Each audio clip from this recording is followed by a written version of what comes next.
नमस्कार। आज सुनिए प्रेमचंद की लिखी एक बहुत ही प्रसिद्ध कहानी गृहदाह। सत्यप्रकाश के जन्मोत्सव में लाला देव प्रकाश ने बहुत रुपये खर्च किए थे। उसका विद्यारंभ संस्कार भी खूब धूमधाम से किया गया। उसके हवा खाने को एक छोटी सी गाड़ी थी। शाम को नौकर उसे टहलाने ले जाता था। एक नौकर उसे पाठशाला पहुंचाने जाता। दिन भर वहीं बैठा रहता और उसे साथ लेकर घर आता। कितना सुशील होनहार बालक था। गोरा मुखड़ा, बड़ी बड़ी आंखें, ऊंचा मस्तक, पतले पतले लाल अधर, भरे हुए पांव। उसे देखकर सहसा मुंह से निकल पड़ता था, भगवान इसे जिला दे, प्रतापी मनुष्य होगा। उसकी बल बुद्धि की प्रखरता पर लोगों को आश्चर्य होता था। नित्य उसके मुख चंद्र पर हंसी खेलती रहती थी। किसी ने उसे हठ करते या रोते नहीं देखा। वर्षा के दिन थे। देव प्रकाश पत्नी को लेकर गंगा स्नान करने गए। नदी खूब चढ़ी हुई थी, मानो अनाथ की आंखें हो। उनकी पत्नी निर्मला जल में बैठकर जल क्रीड़ा करने लगी। कभी आगे जाती, कभी पीछे जाती, कभी डुबकी मारती, कभी अंजुलियां से छींटे उड़ाती। देव प्रकाश ने कहा, अच्छा अब निकलो, सर्दी हो जाएगी। निर्मला ने कहा, कहो मैं छाती तक पानी में चली जाऊं। देव प्रकाश, और जो कहीं पैर फिसल जाए। निर्मला, पैर क्या फिसलेगा। यह कहकर वह छाती तक पानी में चली गई। पति ने कहा, अच्छा अब आगे पैर न रखना। किंतु निर्मला ने सिर पर मौत खेल रही थी। यह जल क्रीड़ा नहीं, मृत्यु क्रीड़ा थी। उसने एक पग और आगे बढ़ाया और फिसल गए। मुंह से एक चीख निकली। दोनों हाथ सहारे लिए ऊपर उठे और लिए फिर जलमग्न हो गए। एक पल में प्यासी नदी उसे पी गई। देव प्रकाश खड़े तौलिया से देह पोंछ रहे थे। तुरंत पानी में कूदे। साथ का कहार भी कूदा। दो मल्लाह भी कूद पड़े। सबने डुबकियां मारी, टटोला, पर निर्मला का पता न चला। तब डोंगी मंगवाई गई। मल्लाह ने बार बार गोते मारे पर लाश हाथ न आए। देव प्रकाश शोक में डूबे हुए घर आए। सत्यप्रकाश किसी उपहार की आशा से दौड़ा। पिता ने गोद में उठा लिया और बड़े यत्न करने पर भी अपनी सिसकी को रोक न सके। सत्यप्रकाश ने पूछा, अम्मा कहाँ है। देव, बेटा, गंगा ने उन्हें न्योता खाने के लिए रोक लिया। सत्यप्रकाश ने उनके मुख की ओर जिज्ञासा भाव से देखा और आशय समझ गया। अम्मा अम्मा कहकर रोने लगा। मातृहीन बालक संसार का सबसे करुणाजनक प्राणी है। दीन से दीन प्राणियों को भी ईश्वर का आधार होता है, जो उनके हृदय को सहलाता रहता है। मातृहीन बालक इस आधार से वंचित होता है। माता ही उसके जीवन का एकमात्र आधार होती है। माता के बिना वह पंखहीन पक्षी है। सत्यप्रकाश का एकांत से प्रेम हो गया। अकेला बैठा रहता। वृक्षों में उसे कुछ कुछ सहानुभूति का अज्ञात अनुभव होता था, जो घर के प्राणियों से उसे न मिलती थी। माता का प्रेम था तो सभी प्रेम करते थे। माता का प्रेम उठ गया तो सभी निष्ठुर हो गए। पिता की आंखों में भी वह प्रेम ज्योति न रही। दरिद्र को कौन भिक्षा देता है। 6 महीने बीत गए। सहसा एक दिन उसे मालूम हुआ मेरी नई माता आने वाली है। दौड़ा पिता के पास गया और पूछा, क्या मेरी नई माता आएंगी। पिता ने कहा, हाँ बेटा, वे आकर तुम्हें प्यार करेंगी। सत्यप्रकाश, क्या मेरी ही माँ स्वर्ग से आ जाएंगी। देव प्रकाश, हाँ वही माता आ जाएगी। सत्यप्रकाश, मुझे उसी तरह प्यार करेंगी। देव प्रकाश इसका क्या उत्तर देते, मगर सत्यप्रकाश उस दिन से प्रसन्न मन रहने लगा। अम्मा आएंगी, मुझे गोद में लेकर प्यार करेंगी। अब मैं उन्हें कभी दिक्कत न दूं करूँगा, कभी जिद न करूँगा, उन्हें अच्छी कहानियाँ सुनाया करूँगा। विवाह के दिन आए। घर में तैयारियां होने लगी। सत्यप्रकाश खुशी से फूला न समाता। मेरी नई अम्मा आएंगी। बारात में वह भी गया। नए नए कपड़े मिले। पालकी पर बैठा। नानी ने अंदर बुलाया और उसे गोद में लेकर एक अशर्फी दी। वही उसे नई माता के दर्शन हुए। नानी ने नई माता से कहा, बेटी कैसा सुंदर बालक है, इसे प्यार करना। सत्यप्रकाश ने नई माता को देखा और मुग्ध हो गया। बच्चे भी रूप के उपासक होते हैं। एक लावण्यमयी मूर्ति आभूषण से लदी सामने खड़ी थी। उसने दोनों हाथों से उसका अंचल पकड़कर कहा, अम्मा। कितना अरुचिकर शब्द था, कितना लज्जायुक्त, कितना अप्रिय। वह ललना जो देवप्रिया नाम से संबोधित होती थी, यह उत्तरदायित्व, त्याग और क्षमा का संबोधन न सह सकी। अभी वह प्रेम और विलास का सुख स्वप्न देख रही थी। यौवन काल की मदमय वायु तरंगों में आंदोलित हो रही थी। इस शब्द ने उसे स्वप्न को भंग कर दिया। कुछ रुष्ट होकर बोली, मुझे अम्मा मत कहो। सत्यप्रकाश ने विस्मित नेत्रों से देखा। उसका बाल स्वप्न भी भंग हो गया। आंखें डगडगा गई। नानी ने कहा, बेटी देखो, लड़के का दिल छोटा हो गया। वह क्या जाने क्या कहना चाहिए। अम्मा कह दिया तो तुम्हें कौन सी चोट लग गई। देवप्रिया ने कहा, मुझे अम्मा ना कहे। सौत का पुत्र भी माता की आंखों में क्यों इतना खटकता है, इसका निर्णय आज तक किसी मनोभाव के पंडित ने नहीं किया। हम किस गिनती में हैं? देवप्रिया जब तक गर्भिणी न हुई वह सत्यप्रकाश से कभी कभी बातें करती, कहानियां सुनाती, किंतु गर्भिणी होते ही उसका व्यवहार कठोर हो गया और प्रसव काल ज्यों ज्यों निकट जाता था उसकी कठोरता बढ़ती ही जाती थी। जिस दिन उसकी गोद में एक चांद से बच्चे का आगमन हुआ, सत्यप्रकाश खूब उछला कूदा और सौर गृह में दौड़ा हुआ बच्चे को देखने लगा। बच्चा देवप्रिया की गोद में सो रहा था। सत्यप्रकाश ने बड़ी उत्सुकता से बच्चे को माता की गोद से उठाना चाहा कि सहसा देवप्रिया ने सरोज स्वर में कहा, खबरदार इसे मत छूना, नहीं तो कान पकड़कर उखाड़ लूंगी। बच्चे बालक उल्टे पांव लौट आया और कोठे की छत पर जाकर खूब रोया। कितना सुंदर बच्चा है, मैं उसे गोद में लेकर बैठता तो कैसा मजा आता, मैं उसे गिराता थोड़े ही, फिर इन्होंने क्यों मुझे झिड़क दिया। भोला बालक क्या जानता था कि इस झिड़की का कारण माता की सावधानी नहीं कुछ और ही है। एक दिन शिशु सो रहा था, उसका नाम ज्ञान प्रकाश रखा गया था। देवप्रिया स्नानागार में थी। सत्यप्रकाश चुपके से आया और बच्चे का ओढ़ना हटाकर उसे अनुरागमय नेत्रों से देखने लगा। उसका जी कितना चाहा कि उसे गोद में लेकर प्यार करूं, पर डर के मारे उसने उसे उठाया नहीं, केवल उसके कपोलों को चूमने लगा। इतने में देवप्रिया निकल आए। सत्यप्रकाश को बच्चे को चूमते देखकर आग हो गई। दूर ही से डांटा, हट जा वहां से। सत्यप्रकाश माता की दीन नेत्रों से देखता हुआ बाहर निकल गया। संध्या समय उसके पिता ने कुछ पूछा, तुम लल्ला को क्यों रुलाए करते हो? सत्यप्रकाश, मैं तो उसे कभी नहीं रुलाता, अम्मा खिलाने को नहीं देती। देवप्रकाश, झूठ बोलते हो, आज तुमने बच्चे को चुटकी काटी? सत्यप्रकाश, जी नहीं, मैं तो उसकी मुच्छियां ले रहा था। देवप्रकाश, झूठ बोलता है। सत्यप्रकाश, मैं झूठ नहीं बोलता। देवप्रकाश को क्रोध आ गया। लड़के को 2-3 तमाचे लगाए। पहली बार यह ताड़ना मिली और निरपराध इसने उसके जीवन की काया पलट कर दी। उस दिन से सत्यप्रकाश के स्वभाव में एक विचित्र परिवर्तन दिखाई देने लगा। वह घर में बहुत कम आता, पिता आते तो उनसे मुंह छिपाता फिरता। कोई खाना खाने को बुलाने आता तो चोरों की भांति दुबका हुआ जाकर खा लेता, ना कुछ मांगता ना कुछ बोलता। पहले अत्यंत कुशाग्र बुद्धि था, उसकी सफाई, सलीके और फुर्ती पर लोग मुग्ध हो जाते थे। अब वह पढ़ने से जी चुराता, मैले कुचेले कपड़े पहने रहता, घर में कोई प्रेम करने वाला न था। बाजार के लड़कों के साथ गली गली घूमता, कनकौवे लूटता, गलियां बकना भी सीख गया था। शरीर भी दुर्बल हो गया, चेहरे की कांति गायब हो गई। देवप्रकाश को अब आए दिन उसकी शरारतों के उलाहने मिलने लगे और सत्यप्रकाश नित्य घुड़कियां और तमाचे खाने लगा।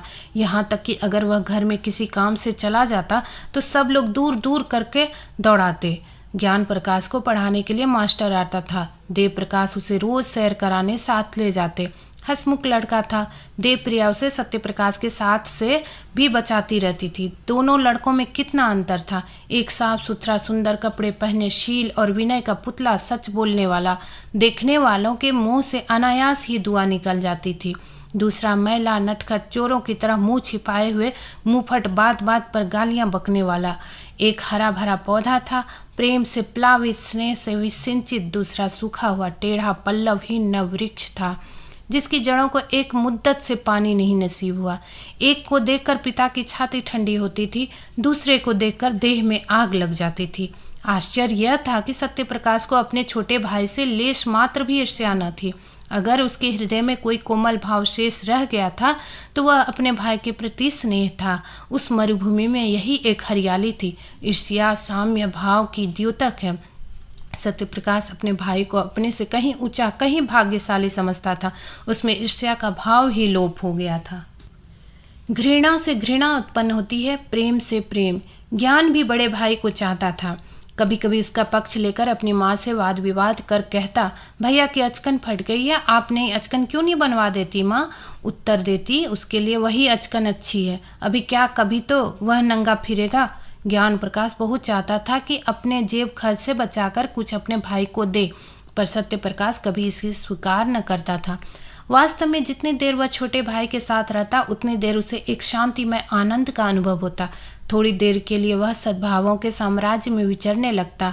उसके मुख से कोई भद्दी और अप्रिय बात न निकलती। एक क्षण के लिए उसकी सोई हुई आत्मा जाग उठती। एक बार कई दिन तक सत्यप्रकाश मदरसे न गया। पिता ने पूछा, तुम आजकल पढ़ने क्यों नहीं जाते? क्या सोच रखा है कि मैंने तुम्हारी जिंदगी भर का ठेका ले रखा है? सत्यप्रकाश, मेरे ऊपर जुर्माने और फीस के कई रुपये हो गए।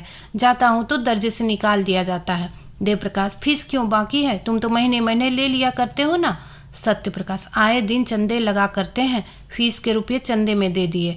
देवप्रकाश, और जुर्माना क्यों हुआ? सत्यप्रकाश, फीस न देने के कारण। तुमने चंदा क्यों दिया? ज्ञानू ने चंदा दिया तो मैंने भी दिया। देवप्रकाश, तुम ज्ञानू से जलते हो? सत्यप्रकाश, मैं क्यों न ज्ञानू से जलने लगा? यहाँ हम और वह दो हैं, बाहर हम और वह एक समझे जाते हैं। मैं यह नहीं कहना चाहते कि मेरे कुछ नहीं है। देवप्रकाश, क्यों यह कहते शर्म आती है? सत्यप्रकाश, जी हाँ, आपकी बदनामी होगी। देवप्रकाश, अच्छा तो आप मेरी मान रक्षा करते हैं, यह क्यों नहीं कहते हैं कि पढ़ना अब मुझे मंजूर नहीं है? मेरे पास इतना रुपया नहीं कि तुम्हें एक एक क्लास में 3-3 साल पढ़ाऊं और ऊपर से तुम्हारे खर्च के लिए भी प्रतिमास कुछ दूं। ज्ञान बाबू तुमसे कितना छोटा है, लेकिन तुमसे एक ही दर्जा नीचे है। तुम इस साल जरूर ही फेल होगे और वह जरूर ही पास होकर अगले साल तुम्हारे साथ हो जाएगा। तब तो तुम्हारे मुंह में कालिख लगेगी। सत्यप्रकाश, विद्या मेरे भाग्य ही में नहीं है। देवप्रकाश, तुम्हारे भाग्य में क्या है? सत्यप्रकाश, भीख मांगना। देव, तो फिर भीख मांगो, मेरे घर से निकल जाओ। देवप्रिया भी आगे बोली, शर्माता तो नहीं और बातों का जवाब देता है। सत्यप्रकाश, जिनके भाग्य में भीख मांगना होता है वही बचपन से में अनाथ हो जाते हैं। देवप्रिया, ये जली कटी बातें अब मुझसे न सही जाएगी। मैं खून का घूंट पी पी कर रह जाती हूँ। देवप्रकाश, बेहया है, कल से इसका नाम कटवा दूंगा। भीख मांगनी है तो भीख ही मांगे। दूसरे दिन सत्यप्रकाश ने घर से निकलने की तैयारी कर दी। उसकी उम्र अब 16 साल की हो गई थी। इतनी बातें सुनने के बाद अब उसे उस घर में रहना असह्य हो गया था। जब हाथ पांव न थे, किशोरावस्था की असमर्थता थी, तब तक अवहेलना, निरादर, निष्ठुरता, भर्त्सना सब कुछ सहकर घर में रहता था। अब हाथ पांव हो गए थे, उस बंधन में क्यों रहता? आत्माभिमान आशा की भांति बहुत चिरंजीवी होता है। गर्मी के दिन थे, दोपहर का समय, घर के सब प्राणी सो रहे थे। सत्यप्रकाश ने अपनी धोती बगल में दबाई, छोटा सा बैग हाथ में लिया और चाहता था कि चुपके से बैठक से निकल जाए कि ज्ञानू आ गया और उसे कहीं जाने को तैयार देखकर बोला, कहाँ जाते हो भैया? सत्यप्रकाश, जाता हूँ कहीं नौकरी करूँगा। ज्ञानू, मैं जाकर अम्मा से कह देता हूँ। सत्यप्रकाश, तो फिर मैं तुमसे छिपकर चला जाऊँगा। ज्ञान प्रकाश, क्यों चले जाओगे? तुम्हें मेरी जरा भी मोहब्बत नहीं? सत्यप्रकाश ने भाई को गले लगाकर कहा, तुम्हें छोड़कर जाने को जी तो नहीं चाहता, लेकिन जहाँ कोई पूछने वाला नहीं है वहाँ पड़े रहना बेहयाई है। कहीं 10-5 की नौकरी कर लूँगा और पेट पाटता रहूँगा, और किस लायक हूँ। ज्ञानू, तुमसे अम्मा क्यों इतना चिढ़ती है? मुझे तुमसे मिलने को मना किया करती है। सत्यप्रकाश, मेरे नसीब में खोटे हैं भैया, और क्या। ज्ञानू, तुम लिखने पढ़ने में जी नहीं लगाते। सत्यप्रकाश, लगता ही नहीं, कैसे लगाओ? जब कोई परवाह नहीं करता तो मैं भी सोचता हूँ यूँ यही ना होगा, ठोकर खाऊंगा बला से। ज्ञानू, मुझे भूल तो न जाओगे? मैं तुम्हारे पास खत लिखा करूँगा, मुझे भी एक बार अपने यहाँ बुलाना। सत्यप्रकाश, तुम्हारे स्कूल के पत्ते से चिट्ठी लिखूंगा। ज्ञानू रोते रोते, मुझे न जाने क्यों तुम्हारी बड़ी मोहब्बत लगती है सत्य, मैं तुम्हें सदैव याद रखूंगा। यह कहकर उसने फिर भाई को गले लगाया और घर से निकल पड़ा। पास एक कौड़ी भी न थी और वह कलकत्ते जा रहा था। सत्यप्रकाश कलकत्ते क्यों कर पहुंचा, इसका वृतांत लिखना व्यर्थ है। युवकों में दुस्साहस ही मात्र अधिक होती है। वे हवा में किले बना सकते हैं, धरती पर नाव चला सकते हैं, कठिनाइयों की उन्हें कुछ परवाह नहीं होती, अपने ऊपर असीम विश्वास होता है। कलकत्ते पहुंचना ऐसा कष्ट साध्य न था। सत्यप्रकाश चतुर युवक था। पहले उसने निश्चय कर लिया था कि कलकत्ते में क्या करूंगा, कहाँ रहूंगा। उसके बैग में लिखने की सामग्री मौजूद थे। बड़े शहर में जीविका का प्रश्न कठिन भी है और सरल भी है। सरल है उनके लिए जो हाथ से काम कर सकते हैं, कठिन है उनके लिए जो कलम से काम करते हैं। सत्यप्रकाश मजदूरी करना नीच काम समझता था। उसने एक धर्मशाला में असबाब रखा। बाद में शहर के मुख्य स्थानों का निरीक्षण करके एक डाकघर के सामने लिखने का सामान लेकर बैठ गया और अपढ़ मजदूरों की चिट्ठियां, मनी ऑर्डर आदि लिखने का व्यवसाय करने लगा। पहले कई दिन तो उसको इतने पैसे भी न मिले कि भरपेट भोजन करता, लेकिन धीरे धीरे आमदनी बढ़ने लगी। वह मजदूरों से इतने विनय के साथ बातें करता और उसके समाचार इतने विस्तार से लिखता कि बस वे पत्र को सुनकर बहुत प्रसन्न होते। अशिक्षित लोग एक ही बात को 2-2, 3-3 बार लिखाते हैं। उनकी दशा ठीक रोगियों सी होती है जो वैद्य से अपनी व्यथा और वेदना का वृतांत कहते नहीं थकते। सत्यप्रकाश का सूत्र को व्याख्या का रूप देकर मजदूरों को मुग्ध कर देता था। एक संतुष्ट होकर जाता तो अपने कई अन्य भाइयों को खोज लाता। एक ही महीने में उसे 1 रुपया रोज मिलने लगा। उसने धर्मशाला से निकलकर शहर से बाहर 5 रुपया महीने पर एक छोटी सी कोठरी ले ली। 1 जून खाता, बर्तन अपने हाथों से धोता, जमीन पर सोता। उसे अपने निर्वासन पर जरा भी खेद और दुख न था। घर के लोगों की कभी याद न आती। वह अपनी दशा पर संतुष्ट था, केवल ज्ञान प्रकाश की प्रेमयुक्त बातें न भूलती। अंधकार में यही एक प्रकाश था। विदाई का अंतिम दृश्य आंखों के सामने फिरा करता। जीविका से निश्चिंत होकर उसने ज्ञान प्रकाश को एक पत्र लिखा। उत्तर आया तो उसके आनंद की सीमा न रही। ज्ञानो मुझे याद करके रोता है, मेरे पास आना चाहता है, स्वास्थ्य भी अच्छा नहीं है। प्यासे को पानी से जो तृप्ति होती है वही तृप्ति इस पत्र से सत्य प्रकाश को हुआ। मैं अकेला नहीं हूँ, कोई मुझे भी चाहता है, मुझे भी याद करता है। उसी दिन से सत्य प्रकाश को यह चिंता हुई कि ज्ञान के लिए कोई उपहार भेजूं। युवकों को मित्र बहुत जल्द मिल जाते हैं। सत्य प्रकाश को भी कई युवकों से मित्रता हो गई थी। उनके साथ कई बार सिनेमा देखने गया, कई बार बूटी, भंग, शराब, कबाब की भी ठहरी। आए ना तेल कंगी का शौक भी पैदा हुआ, जो कुछ पाता उड़ा देता। बड़े वेग से नैतिक पतन और शारीरिक विनाश की ओर दौड़ा चला आता था। इस प्रेम पत्र ने उसके पैर पकड़ लिए। उपहार के प्रयास ने इन दुर्व्यसनों को तिरोहित करना शुरू किया। सिनेमा का चस्का छूटा, मित्रों को हिले हवाले करके टालने लगा, भोजन भी रूखा सूखा करने लगा। धन संचय की चिंता ने सारी इच्छाओं को परास्त कर दिया। उसने निश्चय किया कि अच्छी सी घड़ी भेजूं। उसका दाम कम से कम 40 रुपया होगा। अगर 3 महीने तक एक एक कौड़ी का भी अपव्यय न करूं तो घड़ी मिल सकती है। ज्ञानू घड़ी देखकर कैसा खुश होगा। अम्मा और बाबूजी भी देखेंगे। उन्हें मालूम हो जाएगा कि मैं भूखों नहीं मर रहा हूँ। किफ़ायत की धुन में वह बहुधा दिया बत्ती भी न करता। बड़े सवेरे काम करने चला जाता और सारे दिन 2-4 पैसे की मिठाई खाकर काम करता रहता। उसके ग्राहकों की संख्या दिन दूनी होती जाती थी। चिट्ठी पत्री के अतिरिक्त अब उसने तार लिखने का भी अभ्यास कर लिया था। 2 ही महीने में उसके पास 50 रुपये एकत्र हो गए और जब घड़ी के साथ सुनहरी चेन का पार्सल बनाकर ज्ञानों के नाम भेज दिया तो उसका चित्त इतना उत्साहित था मानो किसी निसंतान पुरुष के बालक हुआ हो। घर कितनी कोमल, पवित्र, मनोहर स्मृतियों को जागृत कर देता है। यह प्रेम का निवास स्थान है। प्रेम ने बहुत तपस्या करके यह वरदान पाया है। किशोरावस्था में घर माता पिता, भाई बहन, सखी सहेली के प्रेम की याद दिलाता है। प्रौढ़ावस्था में गृहिणी और बाल बच्चों के प्रेम की। यही वह लहर है जो मानव जीवन मात्र को स्थिर रखता है, उसे समुद्र की बेगवती लहरों में बहने और चट्टानों से टकराने से बचाता है। यही वह मंडप है जो जीवन को समस्त विघ्न बाधाओं से सुरक्षित रखता है। सत्यप्रकाश का घर कहाँ था? वह कौन सी शक्ति थी जो कलकत्ते के विराट प्रलोभनों से उसकी रक्षा करती थी? माता का प्रेम, पिता का स्नेह, बाल बच्चों की चिंता नहीं। उनका रक्षक, उद्धारक, उसका पारितोषिक केवल ज्ञान प्रकाश का स्नेह था। उसी के निमित्त वह एक एक पैसे की किफ़ायत करता था। उसी के लिए वह कठिन परिश्रम करता था और धनोपार्जन के नए नए उपाय सोचता था। उसे ज्ञान प्रकाश के पत्रों से मालूम हुआ था कि इन दिनों देव प्रकाश की आर्थिक स्थिति अच्छी नहीं है। वे एक घर बनवा रहे हैं जिसमें व्यय अनुमान से अधिक हो जाने के कारण ऋण लेना पड़ा है। इसलिए अब ज्ञान प्रकाश को पढ़ाने के लिए घर पर मास्टर नहीं आता। तब से सत्य प्रकाश प्रति माह ज्ञानों के पास कुछ न कुछ अवश्य भेज देता था। वह अब केवल पत्र लेखक न था, लिखने के सामान की एक छोटी दुकान भी उसने खोल ली थी। इससे अच्छी आमदनी हो जाती थी। इस तरह 5 वर्ष बीत गए। रसिक मित्रों ने जब देखा कि अब यह हत्थे नहीं चढ़ता है तो उसके पास आना जाना छोड़ दिया। संध्या का समय था। देव प्रकाश अपने मकान में बैठे बैठे देव प्रिया से ज्ञान प्रकाश के विवाह के संबंध में बातें कर रहे थे। ज्ञानो अब 17 वर्ष का सुंदर युवक था। बाल विवाह के विरोधी होने पर भी देव प्रकाश अब इस शुभ मुहूर्त को न टाल सकते थे, विशेषतः जब कोई महाशय 50,000 रुपये दाइज देने को प्रस्तुत है। देव प्रकाश, मैं तो तैयार हूँ, लेकिन तुम्हारा लड़का भी तो तैयार हो। देवप्रिया, तुम बातचीत पक्की कर लो, वह तैयार हो ही जाएगा। सभी लड़के पहले नहीं करते हैं। देव, ज्ञानों का इनकार केवल संकोच का इनकार नहीं है, वह सिद्धांत का इनकार है। वह साफ साफ कह रहा है कि जब तक भैया का विवाह ना होगा मैं अपना विवाह करने पर राजी नहीं हूँ। देवप्रिया, उसकी कौन चलावे? वहाँ कोई रखैल रखीली होगी, विवाह क्यों करेगा? वहाँ कोई देखने जाता है? देव, झुंझलाकर। रखैली रख ली होती तो तुम्हारे लड़के को 40 रुपये महीने न भेजता और न वो चीज़ें ही देता जो पहले महीने से अब तक बराबर देता चला आता है। न जाने क्यों तुम्हारा मन उनकी ओर से इतना मैला हो गया, चाहे वह जान निकाल कर भी दे दे लेकिन तुम न पसीजोगी। देवप्रिया नाराज होकर चली गई।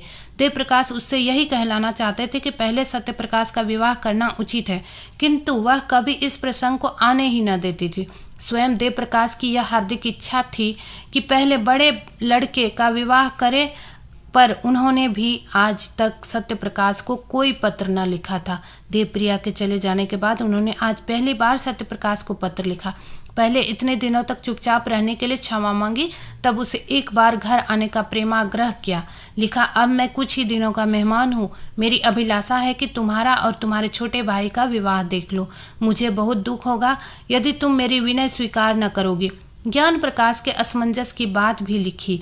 अंत में इस बात पर जोर दिया कि किसी और विचार से नहीं तो ज्ञानू के प्रेम के नाते ही तुम्हें इस बंधन में पड़ना होगा। सत्यप्रकाश को यह पत्र मिला तो उसे बहुत खेद हुआ।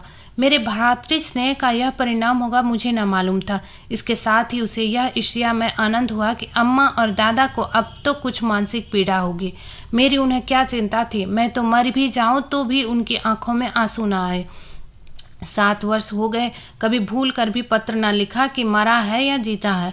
अब कुछ चेतावनी मिलेगी। ज्ञान प्रकाश अंत में विवाह करने पर राजी तो हो जाएगा, लेकिन सहज में नहीं। कुछ ना हो तो मुझे तो एक बार अपने इनकार के कारण लिखने का अवसर मिला।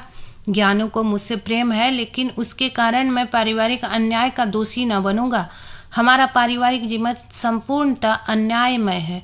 यह कुमति और वैमनस्य, क्रूरता और निशंसता का बीजारोपण करता है। इसी माया में फंसकर मनुष्य अपनी संतान का शत्रु हो जाता है।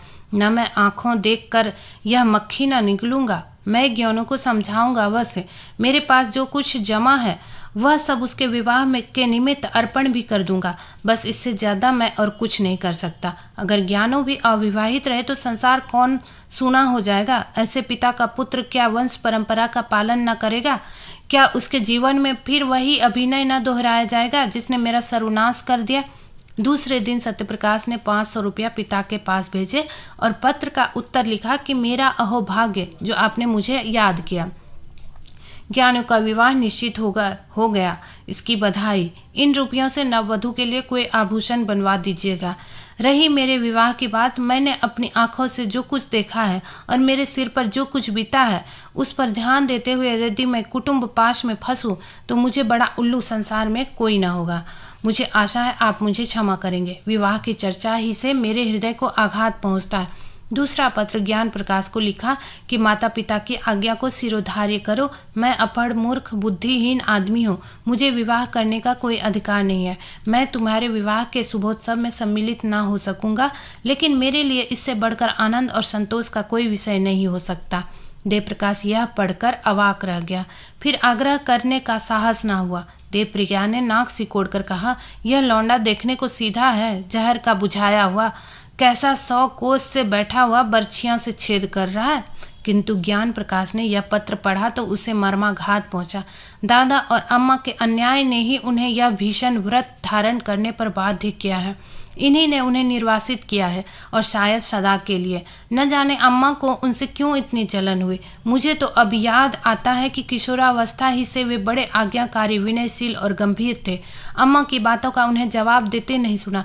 मैं अच्छे से अच्छा खाता था, फिर भी उनके तीवर मैले ना हुए। हालांकि उन्हें जलना चाहिए था। ऐसी दशा में अगर उन्हें गृहस्थ जीवन से घृणा हो गई है तो आश्चर्य ही क्या। फिर मैं ही क्यों इस विपत्ति में फंसूं। कौन जाने मुझे भी ऐसी परिस्थिति का सामना करना पड़े। भैया ने बहुत सोच समझकर यह धारणा की है। संध्या समय जब उसके माता पिता बैठे हुए इसी समस्या पर विचार कर रहे थे, ज्ञान प्रकाश ने आकर कहा, मैं कल भैया से मिलने जाऊंगा। देवप्रिया, क्या कलकत्ते जाओगे? ज्ञान प्रकाश, जी हाँ। देवप्रिया, उन्हीं को क्यों नहीं बुलाते? ज्ञानू, उन्हें कौन मुंह लेकर बुलाऊं? आप लोगों ने पहले ही मेरे मुंह में कालिख लगा दी है। ऐसा देव पुरुष आप लोगों के कारण विदेश में ठोकर खा रहा है और मैं इतना निर्लज हो जाऊं कि। देवप्रिया, अच्छा चुप रह। नहीं ब्याह करना है ना कर, जले पर लौन मत छिड़क। माता पिता का धर्म है इसलिए कहती हूँ, नहीं तो यहाँ ठेंगे की परवाह नहीं है। तू चाहे ब्याह कर चाहे कुआरा रहा, पर मेरी आंखों से दूर हो जा। ज्ञानो, क्या मेरी सूरत से भी घृणा हो गई? देवप्रिया, जब तू हमारे कहने ही में नहीं है तो जहाँ चाहे रह, हम भी समझ लेंगे कि भगवान ने लड़का ही नहीं दिया।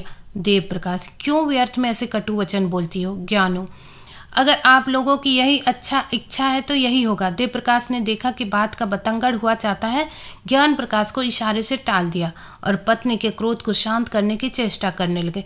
मगर देवप्रिया फूट फूट कर रो रही थी और बार बार कहती थी, मैं इसकी सूरत नहीं देखूंगी। अंत में देव प्रकाश ने चिढ़कर कहा, तो तुम ही ने तो कटु वचन कहकर उसे उत्तेजित कर दिया। देवप्रिया, यह सब विष उसी चांडाल ने बोया है जो यहाँ से 7 समुद्र पार बैठा मुझे मिट्टी में मिलाने का उपाय कर रहा है।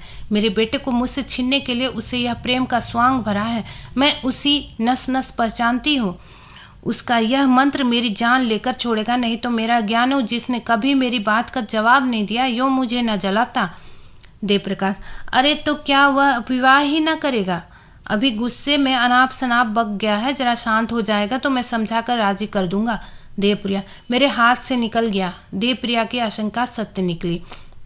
देवप्रकाश ने बेटे को बहुत समझाया, कहा, तुम्हारी माता इस शोक से मर जाएगी, किंतु कुछ असर न हुआ। उसने एक बार नहीं करके हाँ न की। निदान पिता भी निराश होकर बैठ रहे। 3 साल तक प्रतिवर्ष विवाह के दिनों में यह प्रश्न उठता रहा, पर ज्ञान प्रकाश अपनी प्रतिज्ञा पर अटल रहा। माता का रोना धोना निष्फल हुआ। हाँ, उसने माता की एक बात मान ली, वह भाई से मिलने कलकत्ता न गया। 3 साल में घर में बड़ा परिवर्तन हो गया। देवप्रिया की 3 कन्याओं का विवाह हो गया। अब घर में उसके सिवा कोई स्त्री न थी। सूना घर उसे फाड़े खाता था। जब वह नैराश्य और क्रोध से पागल हो जाती तो सत्यप्रकाश को खूब जी भर कर कोसती, मगर दोनों भाइयों में प्रेम पत्र व्यवहार बराबर होता रहता था। देवप्रकाश के स्वभाव में एक विचित्र उदासीनता प्रकट होने लगी। उन्होंने पेंशन ले ली थी और प्रायः धर्म ग्रंथों का अध्ययन किया करते थे। ज्ञान प्रकाश ने भी आचार्य की उपाधि प्राप्त कर ली थी और एक विद्यालय में अध्यापक हो गए थे। देवप्रिया अब संसार में अकेली थी। देवप्रिया अपने पुत्र को गृहस्थी की ओर खींचने के लिए नित्य टोने टोटके किया करती। बिरादरी में कौन सी कन्या सुंदरी है, गुणवती है, सुशिक्षिता है, उसका बखान किया करती, पर ज्ञान प्रकाश को इन बातों के सुनने की भी फुर्सत न थी। मोहल्ले के और घरों में नित्य ही विवाह होते रहते थे। बहुएं आती थी, उनकी गोद में बच्चे खेलने लगते थे। घर गुलजार हो जाता था। कहीं विदाई होती थी, कहीं बधाइयाँ आती थी, कहीं गाना बजाना होता था, कहीं बाजे बजते थे। यह चहल पहल देखकर देवप्रिया का चित्त चंचल हो जाता। उसे मालूम होता, मैं ही संसार में सबसे भागिन हूँ, मेरे ही भाग्य में यह सुख भोगना नहीं बदा है। भगवान, ऐसा भी कोई दिन आएगा कि मैं अपनी बहू का मुख चंद्र देखूंगी, उसके बालकों को गोद में खिलाऊंगी। वह भी कोई दिन होगा कि मेरे घर में भी आनंदोत्सव के मधुर गान की ताने उठेंगी। रात दिन यही बातें सोचते सोचते देवप्रिया की दशा उन्मादिनी की सी हो गई। आप ही आप सत्यप्रकाश को कोसने लगती। वही मेरे प्राणों का घातक है। तल्लीनता उन्माद का प्रधान गुण है। तल्लीनता अत्यंत रचनाशील होती है। वह आकाश में देवताओं के विमान उड़ाने लगती है। अगर भोजन में नमक तेज हो गया तो यह शत्रु ने कोई रोड़ा रख दिया होगा। देवप्रिया को अब कभी कभी धोखा हो जाता कि सत्यप्रकाश घर में गया है, वह मुझे मारना चाहता है। ज्ञान प्रकाश को विष खिलाए देता है। एक दिन उसे सत्यप्रकाश के नाम एक पत्र लिखा और उसे जितना कोसते बना उतना कोसा। तू मेरे प्राणों का वैरी है, मेरे कुल का घातक है, हत्यारा है। वह कौन दिन आएगा कि तेरी मिट्टी उठेगी? तूने मेरे लड़के पर वशीकरण मंत्र चला दिया है। दूसरे दिन फिर ऐसा ही एक पत्र लिखा, यहाँ तक कि यह उसका नित्य का कर्म हो गया। जब तक एक चिट्ठी में सत्यप्रकाश को गालियां न दे लेती, उसे चैन ही न आता था। इन पत्रों को वह कहारिन के हाथ डाककर भिजवा दिया करती थी।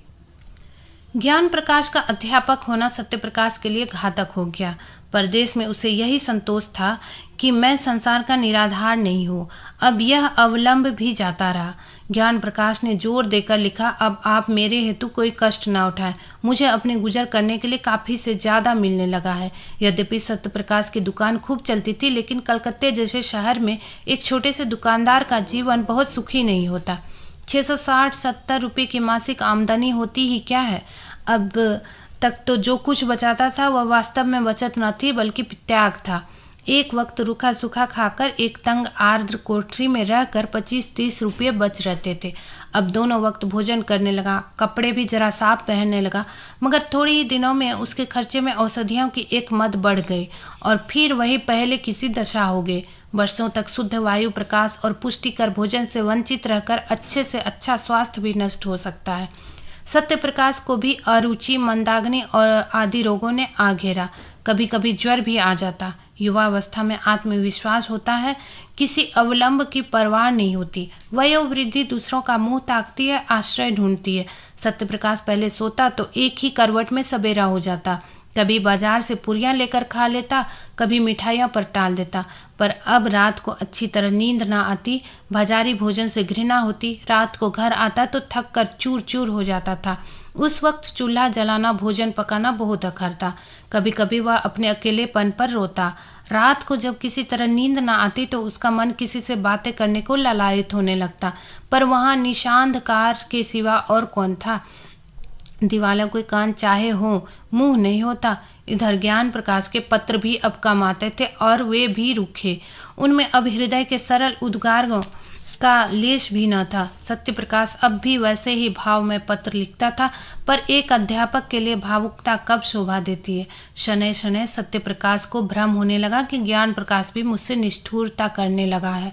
नहीं तो क्या मेरे पास 2-4 दिन के लिए आना संभव था? मेरे लिए तो घर का द्वार बंद है, पर उसे कौन सी बाधा है? उस गरीब को क्या मालूम कि यहाँ ज्ञान प्रकाश ने माता से कलकत्ते न जाने की कसम खा ली है। इस भ्रम ने उसे और भी हताश कर दिया। शहरों में मनुष्य बहुत होते हैं, पर मनुष्यता विरले ही में होती है। सत्य प्रकाश उस बहुसंख्यक स्थान में भी अकेला था। उसके मन में अब एक नई आकांक्षा अंकुरित हुई। क्यों न घर लौट चलूं, किसी संगिनी के प्रेम में क्यों न शरण लूं। वह सुख और शांति और कहाँ मिल सकती है। मेरे जीवन के निराशांधकार को और कौन ज्योति अलौकित कर सकती है। वह इस आवेश को अपनी संपूर्ण विचार शक्ति से रोकता। जिस भांति किसी बालक को घर में रखी हुई मिठाइयों की याद बार बार खेल से घर खींच लाती है, उसी तरह उसका चित्त भी बार बार उन्हीं मधुर चिंताओं में मग्न हो जाता था। वह सोचता, मुझे विधाता ने सब कुछ से सुख से वंचित कर दिया है, नहीं तो मेरी दशा ऐसी हीन क्यों होती। मुझे ईश्वर ने बुद्धि न दी थी। क्या मैं श्रम से जी चुराता था? अगर बालपन में ही मेरे उत्साह और अभिरुचि पर तुषार न पड़ गया होता, मेरी बुद्धि शक्तियों का गला न घोट दिया गया था, तो मैं आज आदमी होता, पेट पालने के लिए इस विदेश में न पड़ा रहता। नहीं, मैं अपने ऊपर यह अत्याचार न करूँगा। महीनों तक सत्य प्रकाश के मन और बुद्धि में यह संग्राम होता रहा। एक दिन वह दुकान से आकर चूल्हा जलाने जा रहा था कि डाकिये ने पुकारा। ज्ञान प्रकाश के सिवा उसके पास और किसी के पत्र न आते थे। आज ही उसका पत्र आ चुका था। यह दूसरा पत्र क्यों, किसी अनिष्ट की आशंका हुई। पत्र लेकर पढ़ने लगा। एक क्षण में पत्र उसके हाथ से छूटकर गिर पड़ा और वह सिर थाम कर बैठ गया कि जमीन पर न गिर पड़े। यह देवप्रिया की विषयुक्त लेखनी से निकला हुआ जहर का प्याला था, जिसने एक पल में संज्ञाहीन कर दिया। उसकी सारी मर्मांतक व्यथा, क्रोध, नैराश्य, कृतज्ञता, ग्लानि केवल एक ठंडी सांस में समाप्त हो गए। वह जाकर चारपाई पर लेटा रहा। मानसिक व्यथा आग से पानी हो गई। हाँ, सारा जीवन नष्ट हो गया। मैं ज्ञान प्रकाश का शत्रु हूँ। मैं इतने दिनों से केवल उसके जीवन को मिट्टी में मिलाने के लिए ही प्रेम का स्वांग भर रहा हूँ। भगवान, इसके तुम ही साक्षी हो। दूसरे दिन फिर देवप्रिया का पत्र पहुंचा। सत्यप्रकाश ने उसे लेकर फाड़ डाला। पढ़ने की हिम्मत ना पड़ी। एक ही दिन पीछे तीसरा पत्र पहुंचा। उसका भी वही अंत हुआ। फिर वह एक नित्य का कर्म हो गया। पत्र आता और फाड़ दिया जाता। किंतु देवप्रिया का अभिप्राय बिना पढ़े ही पूरा हो जाता था। सत्यप्रकाश के मर्म स्थान पर एक चोट और पड़ जाती थी। 1 महीने की भीषण हार्दिक वेदना के बाद सत्यप्रकाश को जीवन से घृणा हो गई। उसने दुकान बंद कर दी, बाहर आना जाना छोड़ दिया, सारे दिन खाट पर पड़ा रहता। वे दिन याद आते जब माता पुचकार कर गोद में बिठा लेती और कहती बेटा। पिता भी संध्या समय दफ्तर से आकर गोद में उठा लेते और कहते भैया। माता की सजीव मूर्ति उसके सामने आ खड़ी होती। ठीक वैसी ही जब वह गंगा स्नान करने गई थी, उसकी प्यार भरी बातें कानों में आने लगती। फिर वह दृश्य सामने आ जाता जब उसने नववधु माता को अम्मा कहकर पुकारा था। तब उसके कठोर शब्द याद आ जाते। उसके क्रोध से भरे हुए विकराल नेत्र आंखों के सामने आ जाते। उसे अब अपना सिसक कर रोना याद आ जाता। फिर सौर गृह का दृश्य सामने आता। उसने कितने प्रेम से बच्चे को गोद में लेना चाहा था। तब माता के वज्र के से शब्द कानों में गूंजने लगते। हाय, उसी वज्र ने मेरा सर्वनाश कर दिया। फिर ऐसी कितनी ही घटनाएं याद आती। अब बिना किसी अपराध के माँ डांट बताती। पिता का निर्दय निष्ठुर व्यवहार याद आने लगता। उनका बात बात पर त्योरियां बदलना, माता के मिथ्या अपवादों पर विश्वास करना। हाय, मेरा सारा जीवन नष्ट हो गया। तब वह करवट बदल लेता और फिर वही दृश्य आंखों में फिरने लगते। फिर करवट बदलता और चिल्ला कर कहता, इस जीवन का अंत क्यों नहीं हो जाता। इस भांति पड़े पड़े उसे कई दिन हो गए। संध्या हो गई थी कि सहसा उसे द्वार पर किसी के पुकारने की आवाज़ सुनाई पड़ी। उसने कान लगाकर सुना और चौंक पड़ा। किसी परिचित मनुष्य की आवाज़ थी। दौड़ा द्वार पर आया तो देखा ज्ञान प्रकाश खड़ा है। कितना रूपवान पुरुष था। वह उसके गले से लिपट गया। ज्ञान प्रकाश ने उसके पैरों को स्पर्श किया। दोनों भाई घर में आए। अंधकार छाया हुआ था। घर की यह दशा देखकर ज्ञान प्रकाश, जो अब तक अपने कंठ के आवेग को रोके हुए था, रो पड़ा। सत्य प्रकाश ने लालटेन जलाए। घर क्या था, भूत का डेरा था। सत्य प्रकाश ने जल्दी से एक कुर्ता गले में डाल लिया। ज्ञान प्रकाश भाई का जर्जर शरीर, पीला मुख, बुझी हुई आंखें देखता था और रोता था। सत्य प्रकाश ने कहा, मैं आजकल बीमार हूँ। ज्ञान प्रकाश, वह तो देख ही रहा हूँ। सत्य प्रकाश, तुमने अपने आने की सूचना भी ना दी। मकान का पता कैसे चला। ज्ञान प्रकाश, सूचना तो दी थी आपको, पत्र ना मिला होगा। सत्य प्रकाश, अच्छा हाँ, दी होगी। पत्र दुकान में डाल गया होगा। मैं इधर कई दिनों से दुकान नहीं गया। घर पर सब कुशल है। ज्ञान प्रकाश, माता जी का देहांत हो गया। सत्य, अरे क्या बीमार थी। ज्ञान प्रकाश, जी नहीं, मालूम नहीं क्या खा लिया। इधर उन्हें उन्माद सा हो गया था। पिताजी ने कुछ कटु वचन कहे थे, शायद इसी पर कुछ खा लिया। सत्य प्रकाश, पिताजी तो कुशल से हैं। ज्ञान प्रकाश, हाँ, अभी मरे नहीं है। सत्य प्रकाश, अरे क्या बहुत बीमार है। ज्ञान प्रकाश, माता ने तो विष खा लिया तो वे उनका मुंह खोलकर दवा पिला रहे थे। माता जी ने जोर से उनकी 2 उंगलियां काट ली। वही विष उनके शरीर में पहुंच गया। तब से सारा शरीर सूज आया है। अस्पताल में पड़े हुए हैं। किसी को देखते हैं तो काटने दौड़ते हैं। बचने की आशा नहीं है। सत्य प्रकाश, तब तो घर ही चौपट हो गया। ज्ञान प्रकाश, ऐसे घर को अब से बहुत पहले चौपट हो जाना चाहिए था। तीसरे दिन दोनों भाई प्रातःकाल कलकत्ते से विदा होकर चल दिए। दोस्तों, आशा करती हूँ कि ये कहानियाँ आपको अच्छी लगी होगी। ऐसी ही कहानियाँ सुनने के लिए हमारे चैनल पर बने रहें। तब तक के लिए धन्यवाद।